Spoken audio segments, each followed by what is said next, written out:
Hello आणि नमस्कार. Growing मॉममध्ये तुम्हा सर्वांचं स्वागत करते.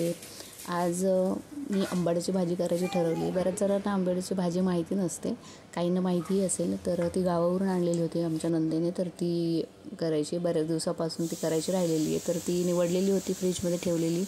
तर ती करण्याआधी तिला पाण्यातून आपण जसं पालक पनीर करण्यासाठी पालकला ब्लेंच करून घेतो, तसं हिलत पण थोडंसं पाण्यातून गरम पाणी झालं की त्यातून थोडीशी काढून घ्यायला लागते, कारण ही आंबट असते.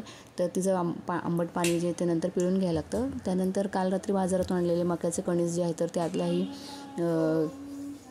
मीठ आणि हळद घालून मी कुकरला लावणार आहे, कारण की इतर स्वयंपाक करण्याच्या आधी एक साईडलाही होईल, कारण मला फ्रीजही क्लीन करायचं आहे, तोपर्यंत गॅसही यूज होईल. त्यामुळे हे सगळं आधी करून घेते आणि त्यानंतर मला फ्रीज क्लीन करायला स्टार्ट करायचं आहे. पण भाजीपाला जो रात्री आणलेला आहे, पाऊस होता बराचसा, त्या थोडासा चिखल्यामुळं काय होतं की तो भाजीपालाही थोडासा खराब येतो. त्यामुळं त्याला आधी मिठाच्या पाण्यामधून काय करते, धुवून स्वच्छ करून ठेवते साईडला, निथळण्यासाठी पाणी, म्हणजे फ्रीज क्लीन करून झाल्यानंतर ते मला फ्रीजमध्ये ठेवता येईल. तर काय केलं होतं की सूप जे आहे तर त्याला पहिल्यांदा धुवून घेतलं. सूप मी दळण करण्यासाठी वापरते, पण असं रेग्युलर बाकीच्या ह्याच्यासाठी यूज होत नाही, त्यामुळे थोडी धूळ किंवा असेल म्हणून. तर त्यानिमित्ताने सूपही क्लीन झाला आणि त्याच्यात कारले, टोमॅटो हे सगळं आणलेलं त्यांनी. डांगर भोपळा आणलेला, तोही होता. दुधी भोपळा आधीचा शिल्लक होता, तोही बाहेर काढून ठेवला. आणि एकच दोडका राहिलेला, तर त्याची दोडक्याची जसं ठेचा करतो तसं काहीतरी करेल.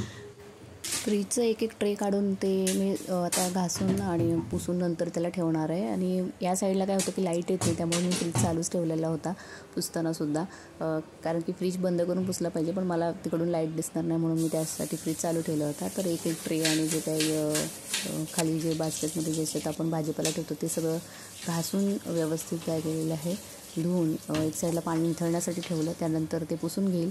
आणि काय होतं की बऱ्याच वेळेस आपण भाजीपाला आणतो, मला ते मिशोमध्ये बघा कंटेनर्स मिळतात फ्रीजमध्ये भाजीपाला ठेवण्याचे, तर ते घ्यायचे, कारण की त्यामध्ये व्यवस्थित ठेवता येईल. गोल असे टोपले आहेत, पण त्याच्यात काय होतं की नीटनेटकं जागा कमी जास्त ऑक्युपाय होते आणि भाजीपाला कमी बसतो. तर ते आंबाडी जी आहे तर ती बॉईल करून झाल्यानंतर त्यातलं पाणी काढून घेतलं. ते फार गरम होतं, त्याला पिळून घ्यायला लागतं. तर तोपर्यंत ते थोडंसं थंड होतं, तोपर्यंत फ्रीजचं जे दरवाजेचे ट्रेज आहे तर ते पुसून घेते, कारण कमीच मसाले आहेत, मसाले बरेचसे संपलेले आहेत.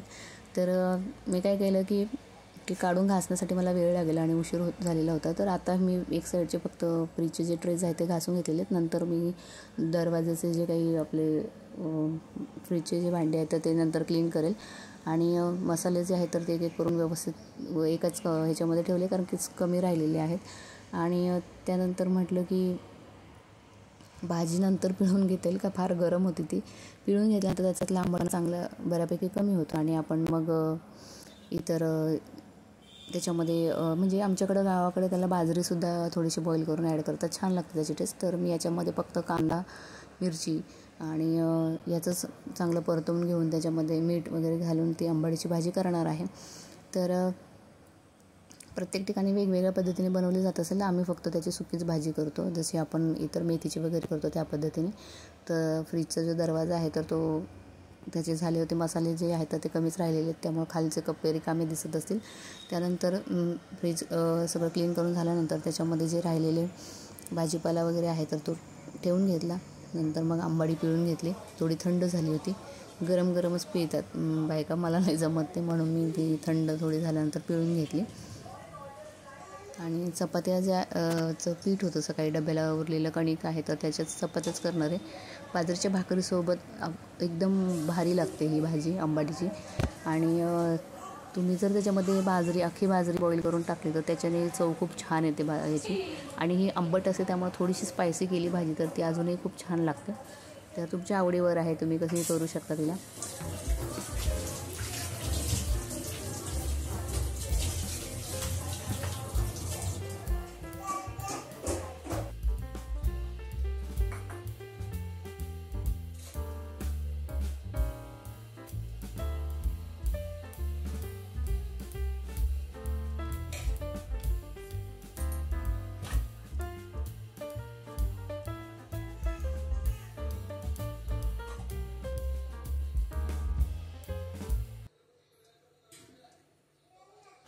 तर त्यानंतर सगळ्यात पहिले किचन ओटा जो आहे तो रिकामा करून घेतला. बरीचशी भांडी वगैरे तिथं होती आणि ओटाला आणा आणि बरीच भांडी वगैरे असतील तर काही सुधारत नाही. त्यामुळं पहिल्यांदा ओटाला क्लीन करून म्हणजे तिथले भांडी कमी करून घेतली.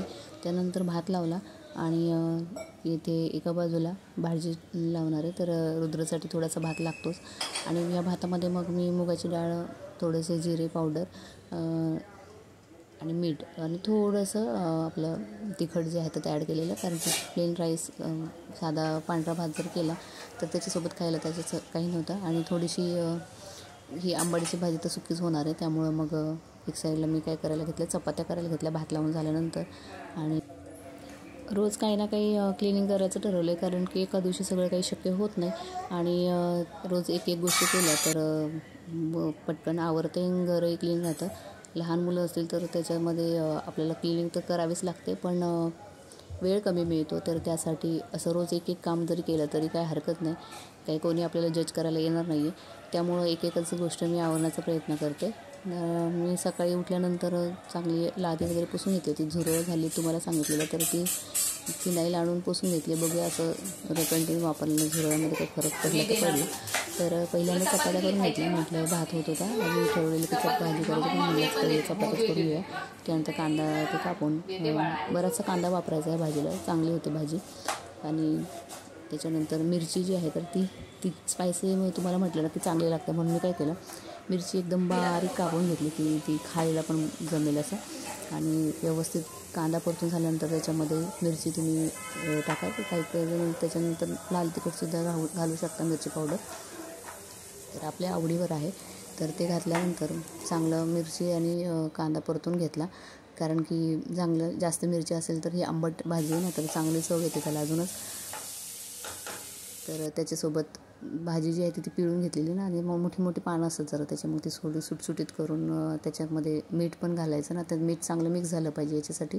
ते भाजीला चांगलं व्यवस्थित उलगडून सुटसुटीत करून घेतलं आणि भाजी परतवून घेतली. पावसाळा आहे पण म्हणायलाच आहे कारण की स्वयंपाक करताना अगदी घामाघूम व्हायला होतं. तर आजच्या या ब्लॉगमध्ये इतकंच. नवीन ब्लॉगमध्ये भेटूया. व्हिडिओ आवडला असल्यास चॅनलला नक्की सबस्क्राईब करा. Bye bye.